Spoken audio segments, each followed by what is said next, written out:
Hola, ¿cómo están? Les saluda la profesora Miriam Melgarejo. En este video vamos a ver el cálculo del límite de funciones de varias variables. Para el cálculo del límite pueden darse dos situaciones.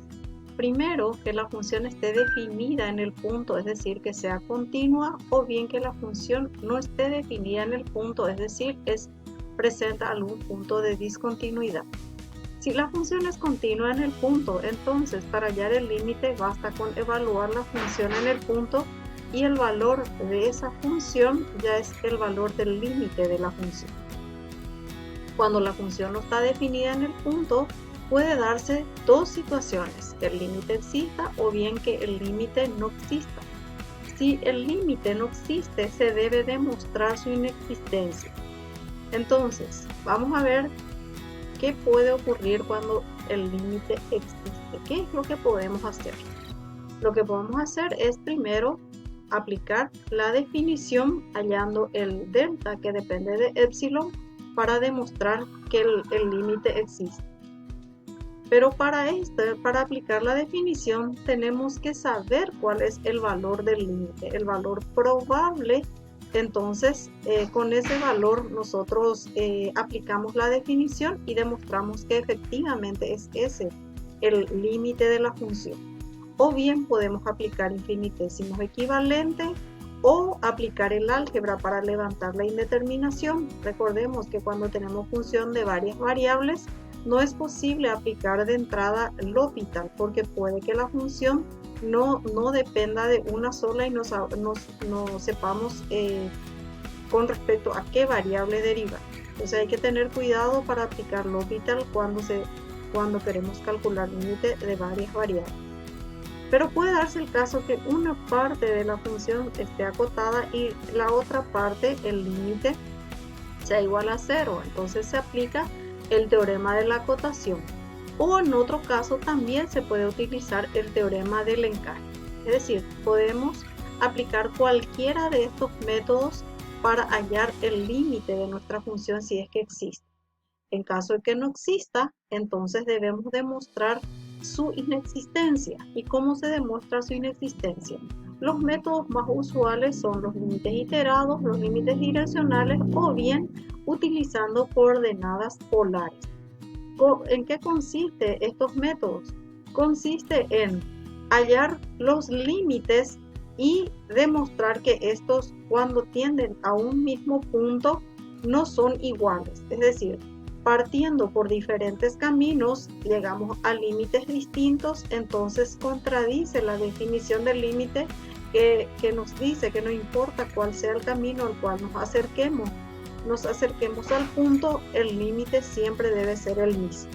Entonces, con estos límites, ya sea iterados, direccionales o pasando a polares, podemos demostrar que el límite de la función no existe. Vamos a ver un ejemplo.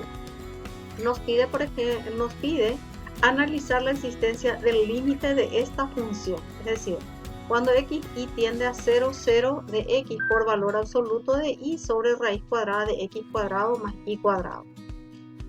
Lo primero que debemos hacer es reemplazar x e y por el punto al cual tiende, pero al reemplazar vemos que nos da 0 sobre 0, que es una expresión indeterminada. Entonces, ¿qué vamos a hacer si es que llegamos a ese punto?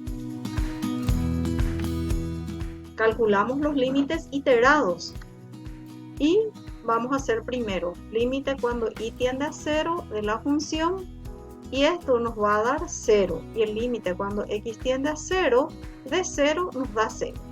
Vemos el otro límite cuando x tiende a 0 nos da 0 y al aplicar límite cuando y tiende a 0 también nos da 0. Es decir, por límites iterados nos da que el límite de nuestra función ambos valen 0 y esto no nos permite llegar a una conclusión.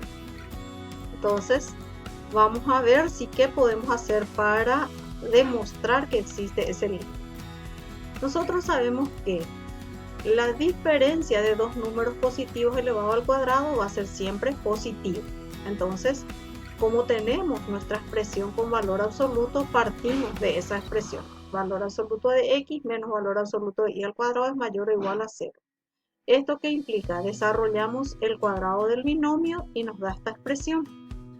Haciendo transposición de términos y despejes, tenemos la relación de desigualdad entre estas dos expresiones. 2 valor absoluto de x por valor absoluto de y es menor o igual a x cuadrado más y cuadrado. ¿De dónde sale x cuadrado más y cuadrado?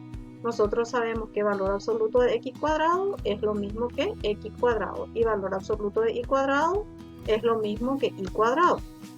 Entonces, esta desigualdad multiplicamos miembro a miembro por 1 sobre raíz de x cuadrado más y cuadrado y nos da esta expresión. Entonces acá esto al multiplicar por 1 sobre x cuadrado más raíz de x cuadrado más y cuadrado nos da 2 valor absoluto de x, valor absoluto de y sobre raíz cuadrada de x cuadrado más y cuadrado. Pero esto es menor o igual a x cuadrado más y cuadrado que tenemos acá sobre raíz de x cuadrado más y cuadrado.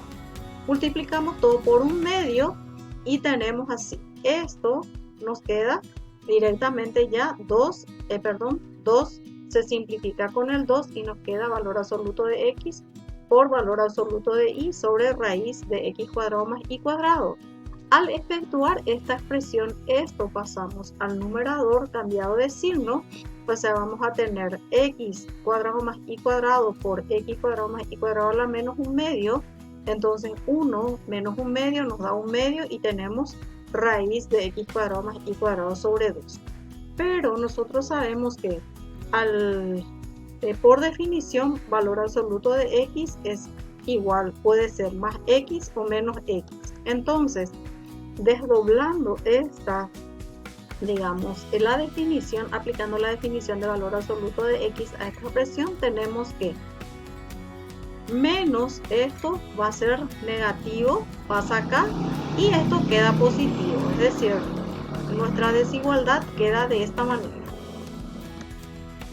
Aplicaremos límites miembro a miembro, y al aplicar límites miembro a miembro, el límite de esta expresión cuando x y tiende a 0 es 0, y el límite de esta expresión cuando x y tiende a 0 también es 0.